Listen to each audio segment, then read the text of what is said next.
Bismillahirrahmanirrahim. Assalamualaikum warahmatullahi wabarakatuh. Perkenalkan, nama saya Hilda Pertiwi dengan nomor pokok mahasiswa 222151055. Saya dari kelas 2022B, jurusan Pendidikan Matematika, Fakultas Keguruan dan Ilmu Pendidikan, Universitas Siliwangi. Saya membuat video kali ini dengan tujuan untuk memenuhi salah satu tugas mata kuliah teori bilangan dengan dosen pengampu Bapak Dedi Nurjamil, SPD MPD. Di video kali ini, saya akan memaparkan tentang surat Al-Kahfi.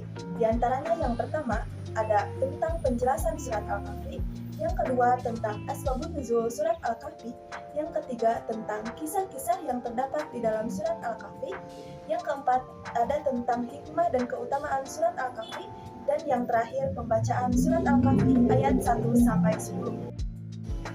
Yang pertama yaitu tentang penjelasan surat Al-Kahfi. Surat Al-Kahfi merupakan salah satu surat yang terdapat di dalam Al-Quran, yaitu pada surat ke-18. Surat Al-Kahfi ini memiliki arti goa. Surat Al-Kahfi juga memiliki nama lain yaitu Ashabul Kahfi, di mana nama tersebut diambil dari salah satu kisah yang terdapat di dalam surat Al-Kahfi, yaitu tentang 7 orang pemuda yang bersembunyi di dalam gua. Di dalam surat Al-Kahfi tersebut dijelaskan di dalam pada ayat ke-9 sampai dengan ayat ke-26. Lalu surat Al-Kahfi ini terdiri dari 110 ayat, di mana surat Al-Kahfi ini sering disebut dengan surat Makkiyah karena diturunkan di kota Mekah atau sebelum Nabi Muhammad SAW hijrah ke kota Madinah. Yang kedua yaitu asbabun nuzul surat Al-Kahfi. Asbabun nuzul surat Al-Kahfi adalah tentang orang-orang musyrikin yang bertanya kepada pendeta Yahudi. Mereka ingin membatalkan dakwah Nabi Muhammad SAW dengan cara bekerja sama dengan pendeta Yahudi. Menurut riwayat, dikisahkan kaum Quraisy memerintahkan 2 orang pemuda yaitu Uqbah dan An-Nadir untuk pergi menemui pendeta Yahudi. Mereka menemui pendeta Yahudi untuk menyelidiki atas kenabian Nabi Muhammad SAW dengan cara menanyakan kepada pendeta Yahudi tentang sifat-sifat Nabi Muhammad SAW dan apa yang dijelaskannya. Al-Kisah, pergilah kedua pemuda tersebut ke kota Madinah untuk bertemu dengan pendeta Yahudi tersebut. Lalu, pendeta Yahudi itu berkata, "Tanyakanlah kepada Muhammad tentang 3 hal. Jika ia mampu menjawabnya, maka ia benar-benar nabi yang diutus. Namun, jika ia tidak mampu menjawabnya, maka ia hanyalah orang yang mengaku-ngaku sebagai nabi." Kemudian para pemuda itu pun bertanya kepada Nabi Muhammad tentang 3 hal tersebut, yakni yang pertama yaitu tentang pemuda zaman dahulu yang musyafir, yang kedua tentang seorang pengembara yang telah sampai ke Masyrik dan Maghrib, dan yang ketiga bertanya tentang apa itu ruh. Mendapati pertanyaan tersebut, Nabi Muhammad SAW menjawab, "Besok pasti aku akan menjawabnya tentang beberapa hal yang kamu tanyakan itu, tanpa menyebut insya Allah." Kemudian pemuda tersebut pun pulang dan Nabi Muhammad menunggu wahyu dari malaikat Jibril tentang ketiga pertanyaan tersebut. Namun, wahyu yang ditunggu tak kunjung datang, bahkan hingga 15 malam.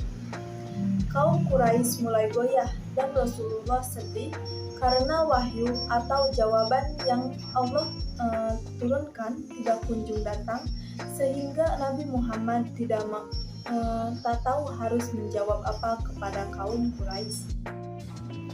Tetapi pada malam berikutnya, malaikat Jibril turun membawa wahyu, yaitu pada Quran surat Al-Kahfi ayat 6, yang di dalamnya menegur atas kemurungan Rasulullah Shallallahu Alaihi Wasallam dan menerangkan tentang pemuda Al-Kahfi, yaitu pada ayat 9 sampai dengan ayat 26.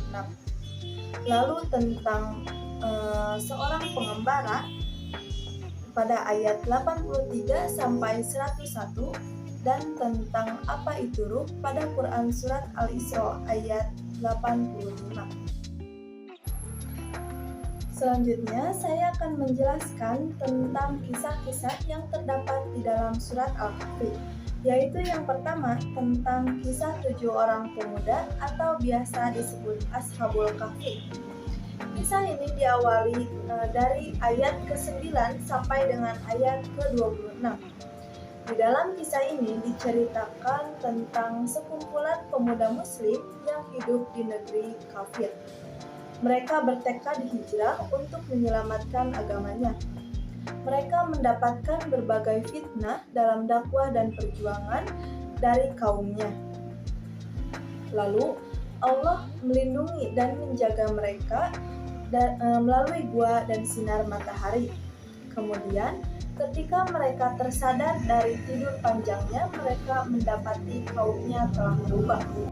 Yang kedua yaitu kisah tentang Shahibul Jantain atau pemilik dua kebun, di mana tertera pada ayat ke-32 sampai ayat 44.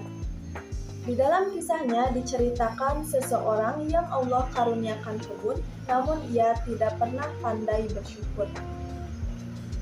Ia selalu melampaui batas.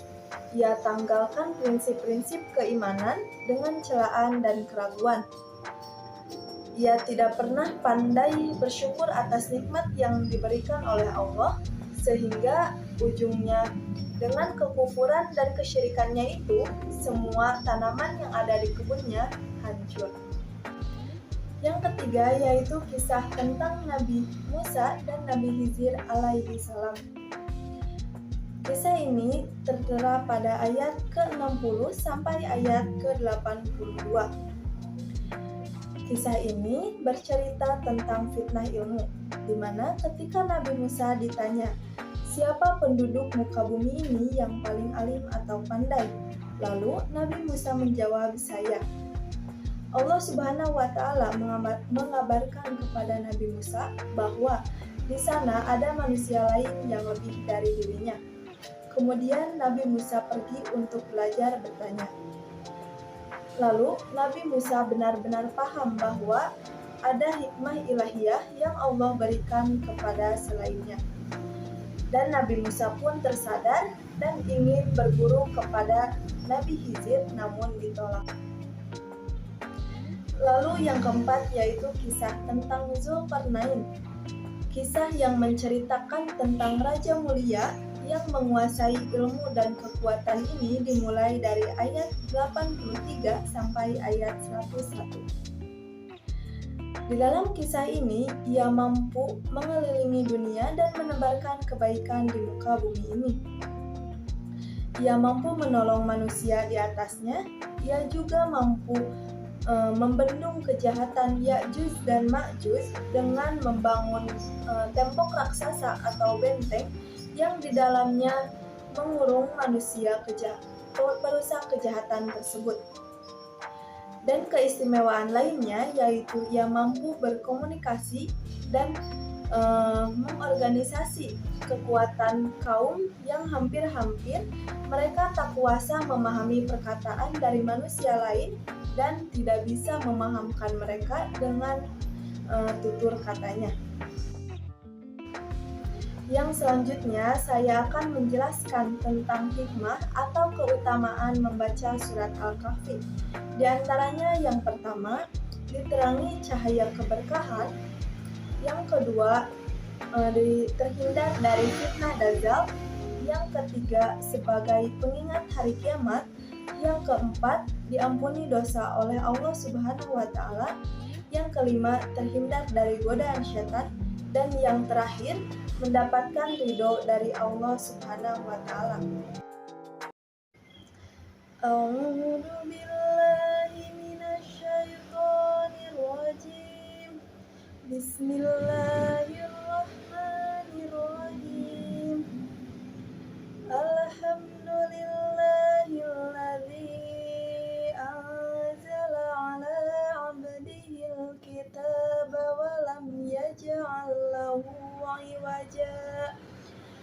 قيما لينذر بأسا شديدا من لدنه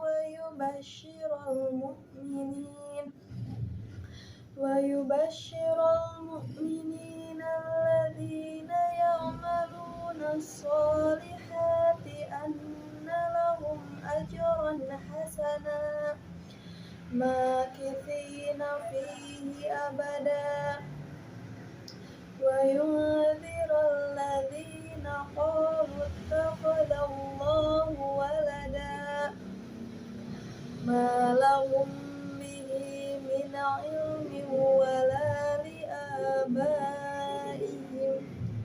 كبرت كلمة تخرج من أفواههم إن يقولون إلا كذبا فلعلك باخع نفسك على آثارهم إن لم يؤمنوا